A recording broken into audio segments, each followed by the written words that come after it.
So it wasn't until actually Undesirables that I actually started writing what you could call a script or a screenplay. And that interests me a lot now. So I've always been really interested in writing plays, which is one of the first things I started to do in my life. First creative things was writing and staging and directing plays. Was that going on concurrent to the filmmaking also, or did it? Yeah, it was. Do those plays still exist somewhere? The scripts that you wrote? Well, the kind of plays I wrote are things you have to see. You can't really read them. And they use a lot of visual and audio and things happening live in the theater, in the audience as well as on the stage, using the whole space. So there were theatrical events. So they might have been investigating some theatrical formal elements that way that some of your early films investigated some film formal elements in relation to themes too, but... Well, I suppose you could say that.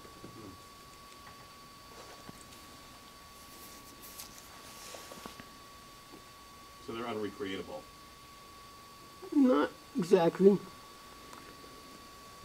I wouldn't say they're unrecreatable, but you can't read them and understand what's going on. Do you feel that's different now with your current screenplays? Well, we're talking about two different things. Of course. Screenplays are different from things I wrote to be staged in a theater. Mm-hmm. But has your relationship to... In a screenplay, everything is going to happen on the screen by necessity. But something that's happening in the theater, it's not just happening on the stage. It's happening in the entire space.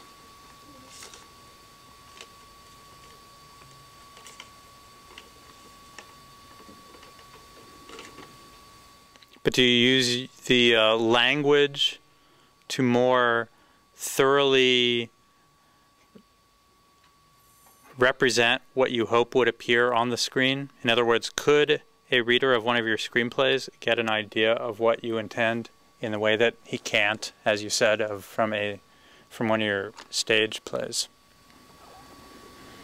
I think so. In the thing you just saw, the screenplay is on the screen, a lot of it. And that's the screenplay literally, except no camera directions, but the dialogue. An idea which, by the way, I stole from Hollis Frampton's film Poetic Justice, which just shows a screenplay lying on a table, and you just see the various pages rather than seeing the action itself.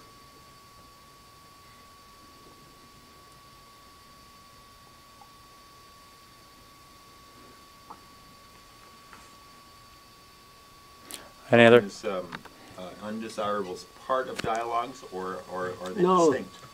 Totally different. Okay. Although they're both about experimental filmmakers. Right. But Undesirables is much more of a fictional work. Undesirables is much more of a fictional work, and Dialogues is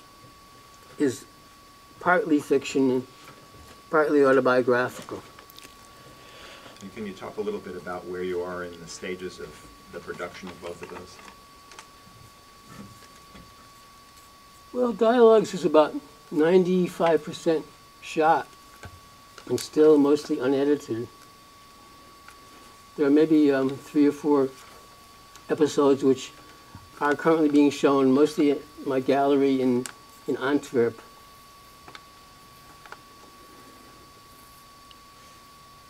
They can be shown, the episodes can be shown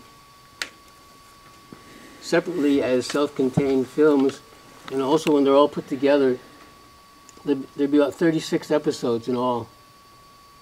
When they're all put together, you'll see a certain continuity, although not not as neatly and tightly as the average narrative film, but you'll see a certain development of what you could call a story. It's a very simple and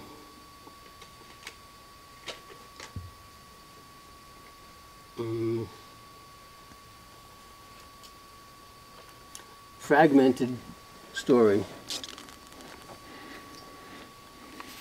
I mean, it's fragments of a long story, basically a 2-year period in my life, 1984 and 1985.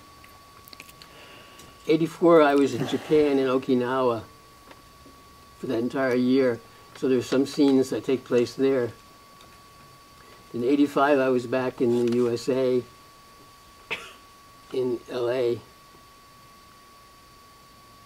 Not really, but in the film it's in LA.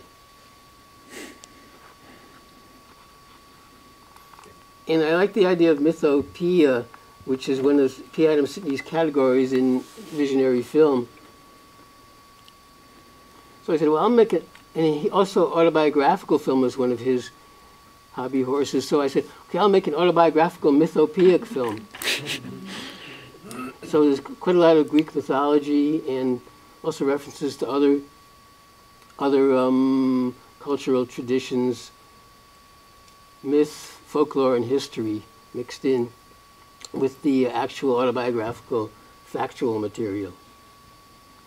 So you can see it's a rather complex stew of stuff.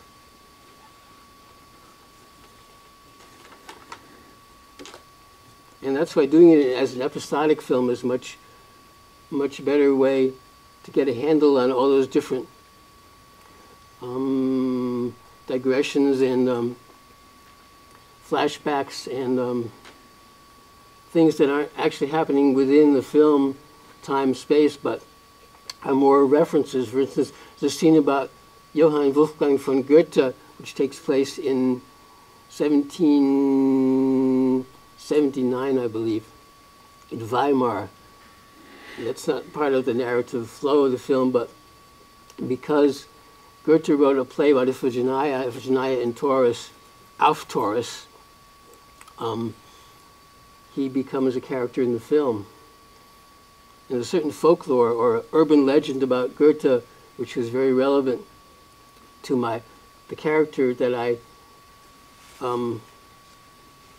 developed from myself and from rumors and misinformation about myself. And I used a lot of comments made by various film critics, Ian White,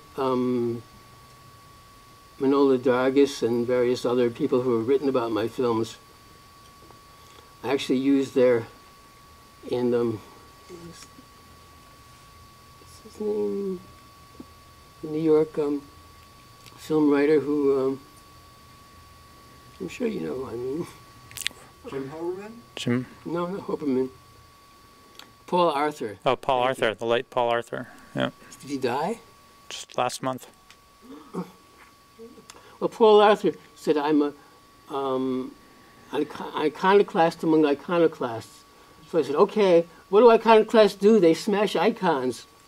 So Owen Land goes into the Hermitage Museum in St. Petersburg and he smashes an icon.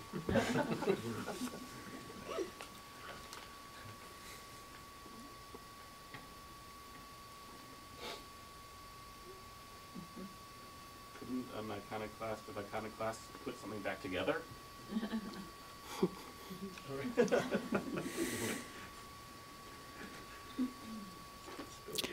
And then just to continue, what's the production status then of the other piece? Undesirables? Yeah. I think I answered that. Oh, did you do Undesirables or dialogues? What's the production status of dialogues? I answered that too. Okay. So just both. It's almost finished. And will be officially premiered at the Kunsthalle Bern next year, April of next year.